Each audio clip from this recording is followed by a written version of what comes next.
My future daughter-in-law had a habit of touching things in my house that didn't belong to her.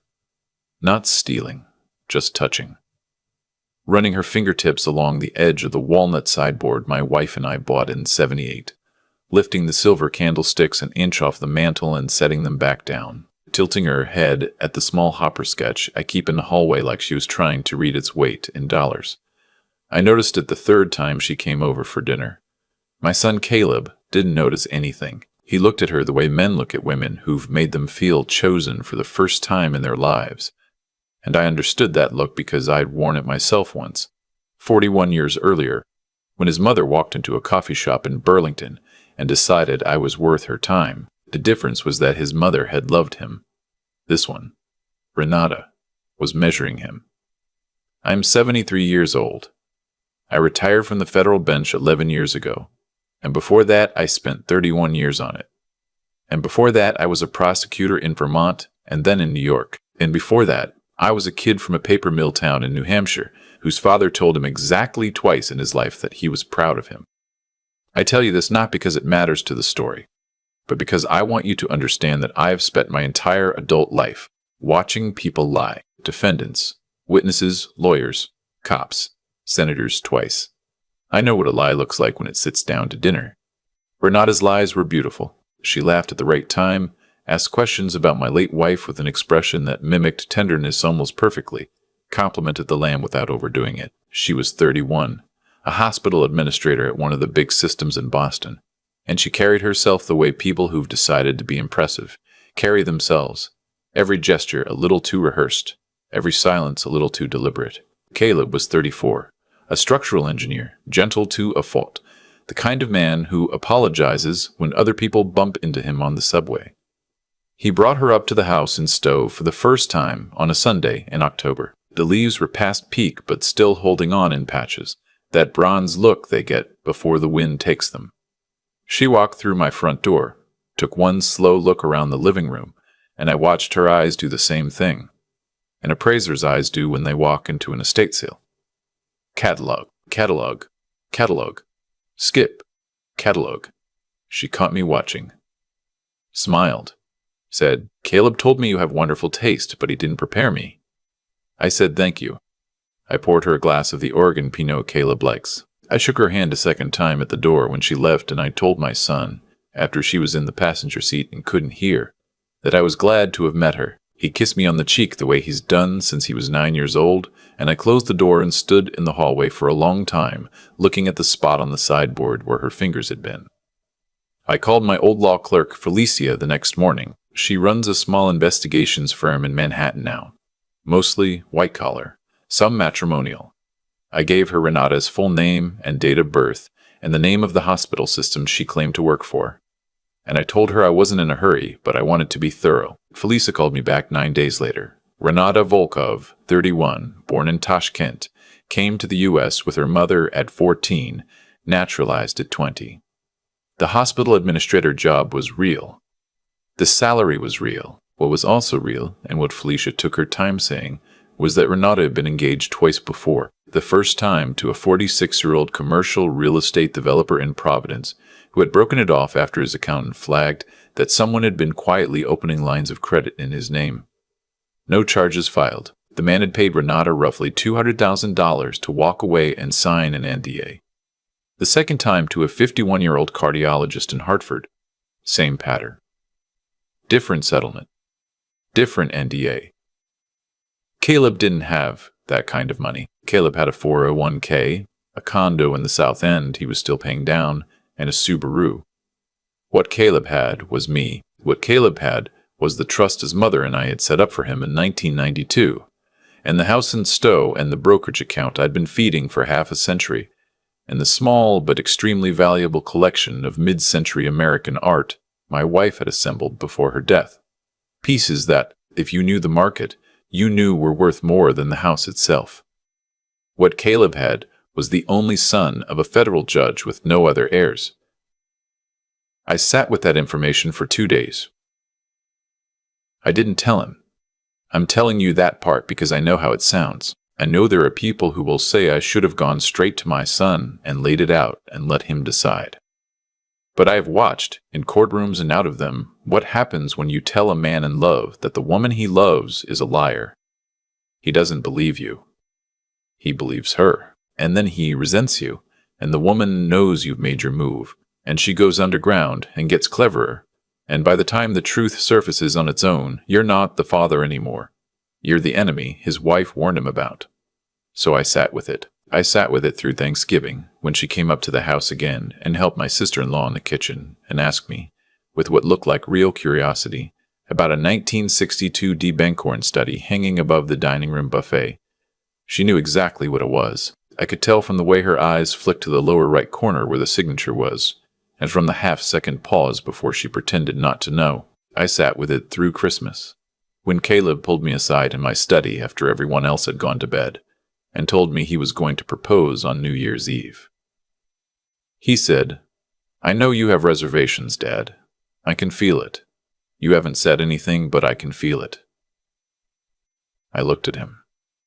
My boy, same brown eyes as his mother, same nervous habit of pressing his thumb into his palm when he was bracing for something hard. I said, "Tell me what you love about her." He thought for a long time, longer than I expected. Then he said, "She makes me feel like I'm not invisible."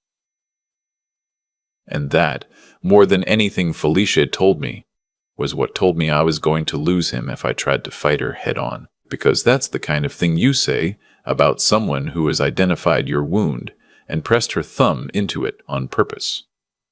I said, "Then I'll be at the proposal." He hugged me. He cried a little. He told me he loved me. I told him I loved him too, and I meant it, and I thought, I am going to have to be very careful and very patient and very quiet, and I am going to have to let her think I am exactly the man she wants me to be. Which, for the next 8 months, is what I did. I called her sweetheart. I let her decorate the guest room she stayed in when they came up for weekends. I sent her flowers on her birthday with a card that said, "Welcome to the family."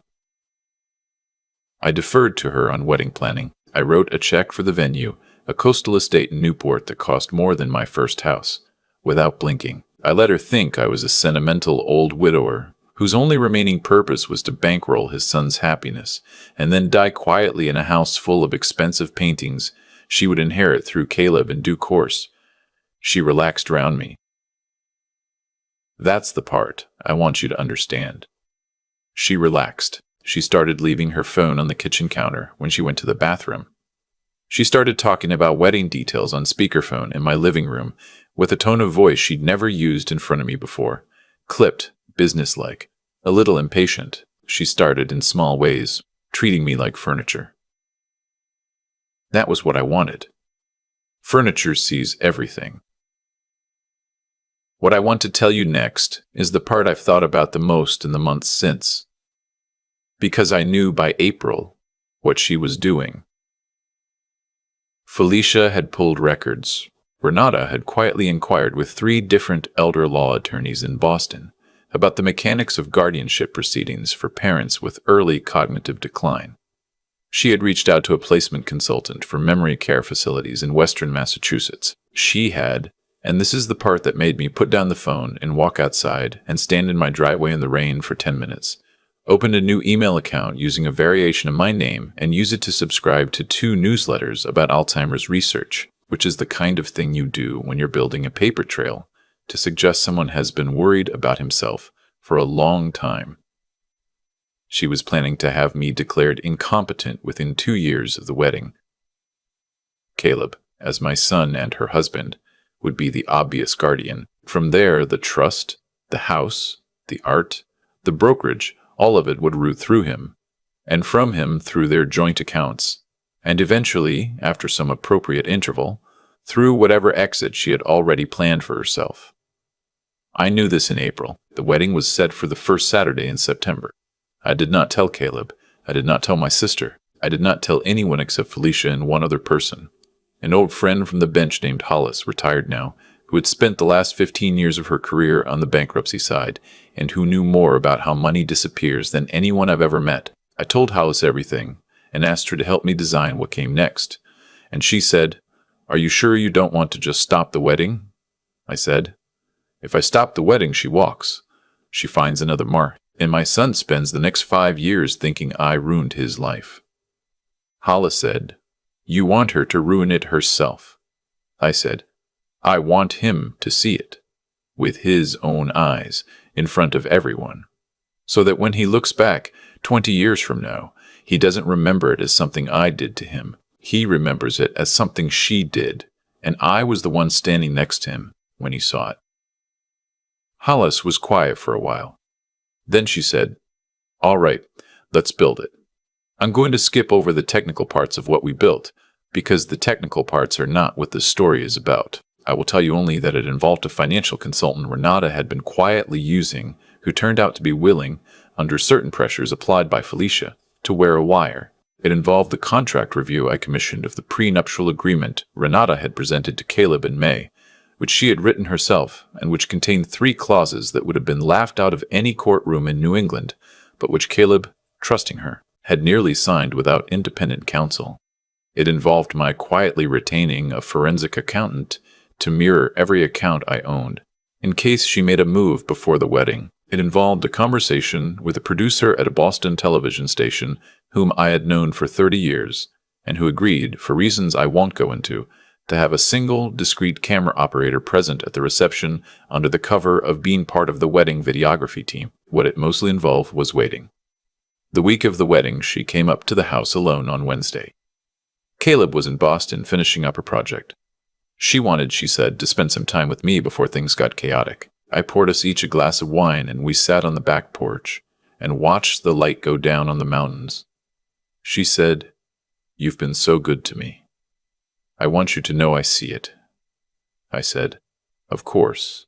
You're family now. She said, Caleb is lucky to have a father who's still so sharp at your age. I looked at her. I let my face do something I had been practicing for months. A slight, watery smile, the kind that doesn't quite reach the eyes, the kind a man wears when he's trying to cover the fact that he forgot what someone just said to him. I said, I have my days. She held my gaze for 1 second longer than a kind person would have. Then she put her hand on mine and said, We all do. I went to bed that night, and I did not sleep. I lay in the dark, and I thought about my wife. I thought about the morning she died, 6 years ago, in a hospital room in Burlington, and the last thing she said to me, which was, Take care of him, and I thought, I am taking care of him. Even if he hates me for it tomorrow. The wedding was on a Saturday. Newport. The estate sat on a bluff over the water, and the ceremony was outside. White chairs in rows, ocean wind pulling at the edge of the canopy. I walked Caleb partway down the aisle the way his mother would have, and I kissed him on the temple, and I sat down in the front row, and I watched my son marry a woman I knew was a thief. I want to tell you that I felt something dramatic in that moment. I didn't. What I felt was a kind of cold, professional patience, the same thing I used to feel in chambers right before walking out to deliver a verdict in a long trial. There was work still to do. The work was almost done. The reception was in a tent on the lawn. 230 guests, my son's college friends, his colleagues, Renata's mother and a small handful of her cousins, my sister and her family, 3 of my former clerks, 2 senators, 1 Supreme Judicial Court justice, and the regional president of the hospital system Renata worked for, whom I had personally requested be invited and seated near the head table.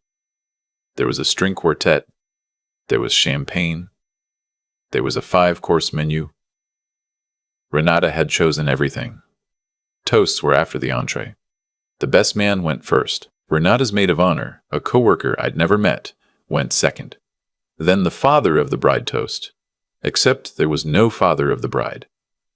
Renata's father had died when she was 12, or so she had told us, so the spot defaulted to me.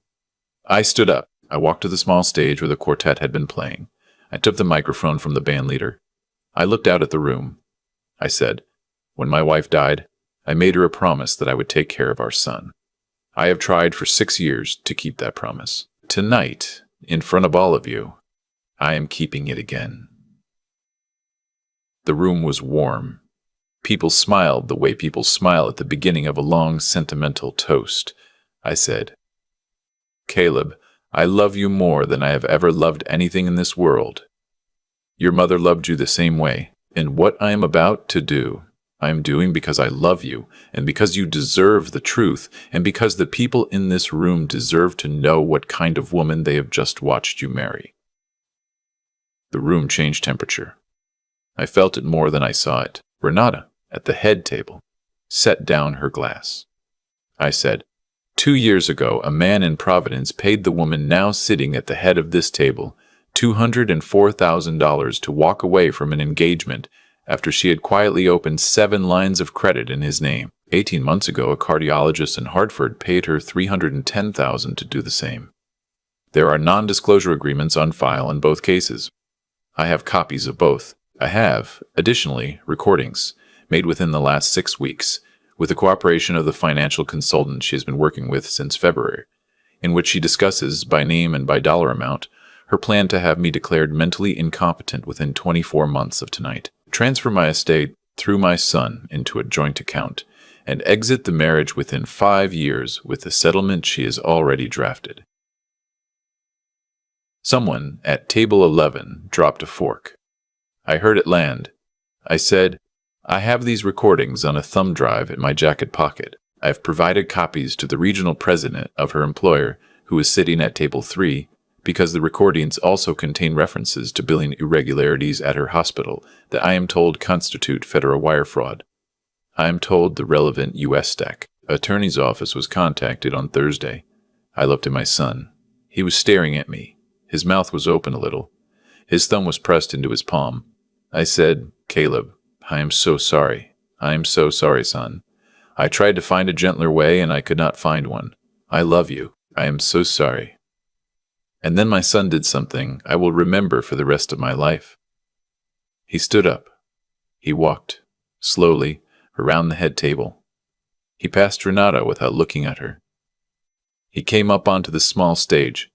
He took the microphone out of my hand, and he said into it, with his voice shaking but level, "I knew."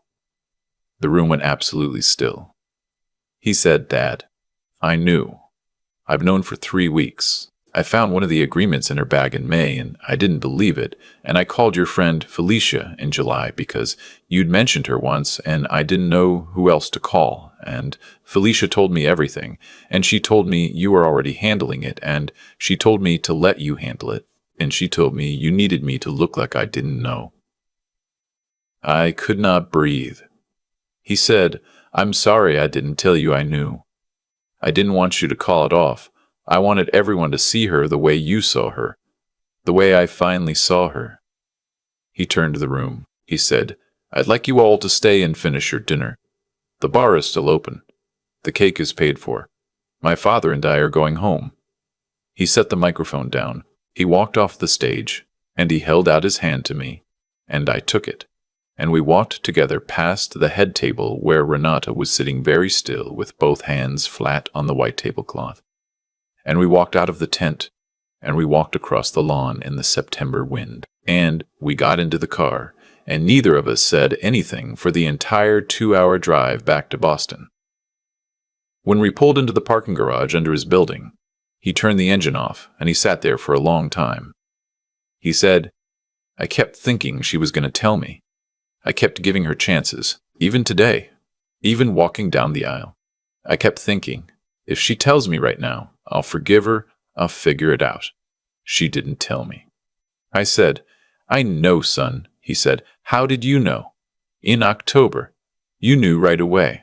"How?" I thought about it. I said, "She touched things she didn't own." He looked at me. He started to laugh. And then he started to cry. And then he put his head down on the steering wheel, and he sobbed the way he hadn't sobbed since the morning his mother died. And I sat in a passenger seat of my son's car in a parking garage in Boston at midnight on the day of his wedding, and I put my hand on the back of his neck, the way I used to when he was 8 years old and afraid of thunderstorms, and I let him cry. When he was done, he sat up and wiped his face on his sleeve. He said, "Mom would have known too." I said, "Mom would have known faster." He laughed again. A real laugh this time. Small. He said, "Dad, thank you for waiting, for letting me see it." I said, "Caleb, thank you for waiting, for letting me see it." I said, "Caleb, you don't ever have to thank me for that. Not ever." The legal aftermath took 11 months. The U.S. Attorney's Office did, in fact, indict Renata on 7 counts of wire fraud related to the billing scheme at her hospital, and 3 counts of identity theft related to credit lines she had opened in Caleb's name in June, which we hadn't known about until forensic accounting found them in October. The previous fiancés came forward once the indictment was public. Both NDAs were voided on grounds of fraud in the inducement. Renata pled out the summer after the wedding to avoid trial and was sentenced to 9 years in federal prison. She is currently serving that sentence in Danbury. Caleb has not visited her and does not intend to. The marriage was annulled 4 weeks after the wedding. I paid for the annulment. Caleb moved out of the South End condo in November. He moved up to Stowe for a while, lived in the guest room, helped me clean out my wife's old studio above the garage. We didn't talk about Renata much. We talked about his mother a lot. We talked about my father, whom I had never told him much about, and I told him the story of the second time my father said he was proud of me, which was the day Caleb was born. He went back to Boston in February. He's seeing someone now, a woman named Priya, who is a pediatric oncologist at Mass General, and she has met me twice, and I will tell you only that she does not touch things in my house that don't belong to her. She asked me, the first time she came up, whether she could look at the Diebenkorn more closely because she had written a paper on Diebenkorn in college, and she stood in front of it for almost 5 minutes with her hands clasped behind her back, and then she turned to me and said, "I can see why your wife loved this one." I poured her a glass of wine. I am 73 years old. I have been a son and a husband and a father and a judge and a widower. And I have learned exactly one thing in all those roles that I am sure of, which is this: you cannot save the people you love by telling them what to see. You can only stand next to them long enough and quietly enough that when the moment comes, they see it themselves. And then you take their hand. And you walk them home. That's what I did for my boy. That's all I did. I stood next to him and I waited, and when he saw it, I took his hand and I walked him home. And every time I think about that night, the wind off the water, the white tent on the lawn, my son setting down that microphone and reaching for me, I thank God I waited. I thank God I didn't speak in October. I thank God I let him see her with his own eyes. Because the man who walked off that stage with me wasn't a son being rescued by his father. He was a man. My son. Choosing, on his own, in front of everyone, what kind of life he was going to have. That's the only kind of saving that lasts. I've lived long enough now to know that nothing in this life arrives by accident. Every door that opens, every door that closes, every face that walks into our living room and runs its fingers along furniture that does not belong to it. All of it is the slow, exact result of choices made long before the moment arrives. Renata did not appear in my son's life by chance. She appeared because she had spent years sharpening herself into a particular kind of weapon, and Caleb appeared in her path because he carried, in plain view, a wound she had learned how to find.